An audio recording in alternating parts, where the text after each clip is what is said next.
Les actrices, les mannequins, elles veulent toutes devenir chanteuses avec plus ou moins de bonheur, mais Imani nous prouve qu'il faut en finir avec les clichés. Son premier album, The Shape of a Broken Heart, sort le 9 mai, donc bientôt. Alors rebonjour Imani, merci d'être avec nous.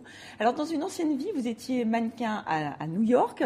Maintenant, on vous découvre en tant qu'auteur, compositrice, interprète de cet album. Alors mannequin, je crois que c'était vraiment un pur hasard. Musicienne, là, c'est vraiment un choix, une évidence pour vous ? Oui, mannequin, j'ai été découverte dans le métro, comme ça arrive à plein de filles. Et musicienne, j'ai pris la décision un jour de prendre un peu mon destin en main et de faire ce que j'avais envie de faire. Et en tant qu'autodidacte, parce que vous ne venez pas d'une famille d'artistes, en fait, vous avez appris la musique par le chant avec cette voix qui est vraiment très originale, une voix très, très grave. C'est ça qui vous a conduit à la musique ? Bah, oui, je viens absolument pas d'une d'une famille d'artistes. J'ai appris la musique par le chant et pas par l'instrument.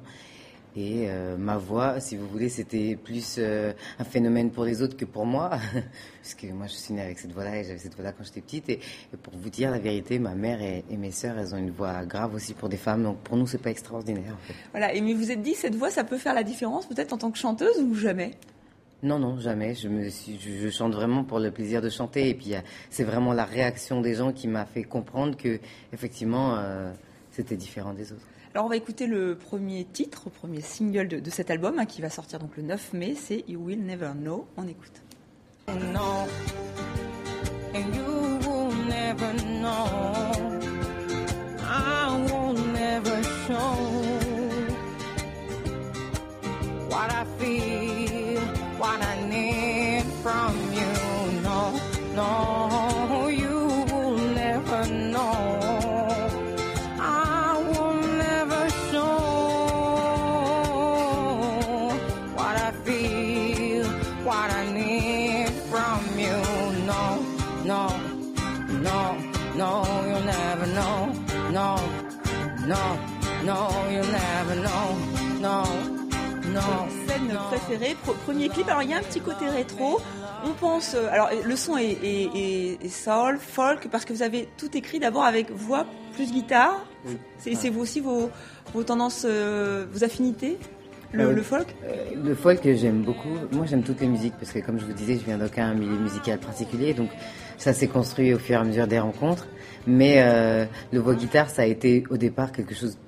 On l'a fait pour des raisons pratiques. En fait, c'est tellement plus simple. D'abord, des guitaristes, il y en a plein, et c'est plus simple de s'asseoir dans un.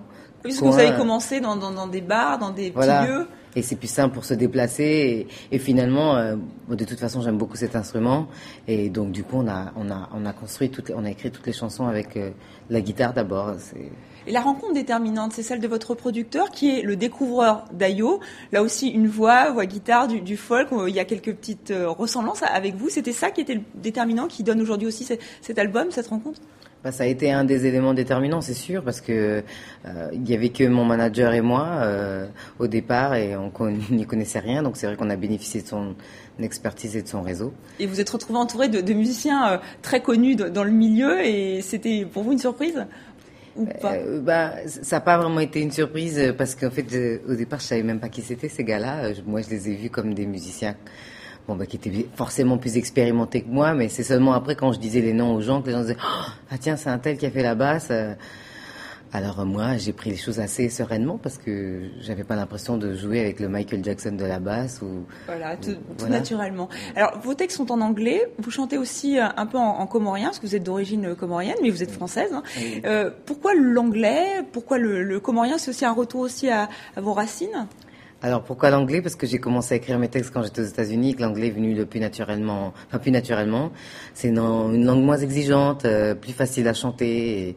Et voilà. Et pourquoi le comorien ? Parce que c'est une langue, pour les mêmes raisons, c'est pas très exigeant. Et puis ça sonne bien, c'est une belle langue à l'oreille. Vous avez entendu le titre, c'est très joli.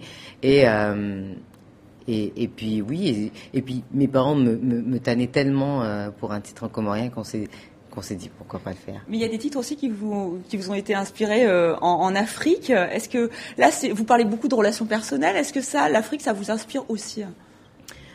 Oui, l'Afrique, ça m'inspire et c'est drôle parce que l'album The Shape of a Broken Heart, c'est aussi une chanson titre de l'album qui parle de l'Afrique. Mais pour moi, c'est aussi, je fais le parallèle entre l'Afrique et aussi un peu le sort de certaines femmes en Afrique aussi. Donc, il y a aussi ça peut être aussi des histoires personnelles que je recoupe avec l'état de l'Afrique aujourd'hui. Et finalement, c'est votre chanson la plus engagée dans cet album ?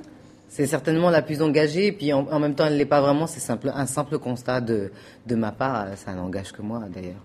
Oui, vous avez choisi un très joli nom, puisque Imani veut dire donc la foi. La foi, oui. Voilà, donc un très joli nom. Et on sent que vous avez foi en vous, et vous avez bien raison. Donc cet album sort le 9 mai. Je vais vous laisser répéter le titre, car vous maîtrisez bien mieux l'anglais que moi. The Shape of a Broken Heart. Voilà, et on vous retrouve au Montreux Jazz Festival, Afrique en scène à Paris, donc lundi aussi, et le 14 juin au New Morning, qui est une très belle salle de jazz d'ailleurs. Donc c'est à Paris aussi. Merci beaucoup, Imani, d'être venue sur le plateau de TV5.